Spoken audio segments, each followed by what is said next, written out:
जेव्हा भगवान श्रीकृष्ण आणि राधा या दोघांना सोबत पाहिल्यानंतर रुक्मिणी मातेला वाईट वाटलं आणि भगवंतावर रुसून त्या पंढरपूरच्या दिशेने आल्या.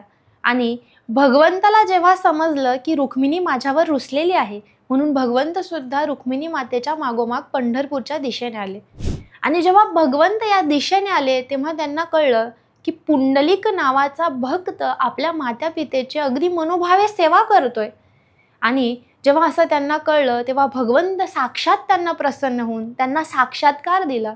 परंतु भगवंत आलेले असताना सुद्धा सेवेमध्ये त्यांनी खंड पडू दिला नाही आणि भगवंतासाठी वीट फेकली आणि सांगितलं की तू इथे उभा राहा. आणि जेव्हा सेवा पूर्ण झाल्यानंतर भगवंताच्या पुढे हात जोडून उभे राहिले, भगवंताचं दर्शन घेतलं.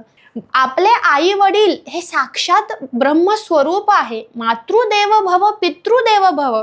माता पित्याची सेवा केल्यानंतर भगवंत प्राप्त होतो. आणि भगवंत म्हणाले की तू माता पित्याची सेवा केली म्हणून मी तुला प्रसन्न झालो आहे, तुला काय हवं ते माग. तेव्हा पुंडलिक रायांनी स्वार्थाचा विचार केला नाही किंवा केवळ स्वतःसाठी न मागता या संपूर्ण समाजाच्या कल्याणासाठी मागितलं आणि सांगितलं की तू आता इथेच उभा राहणार.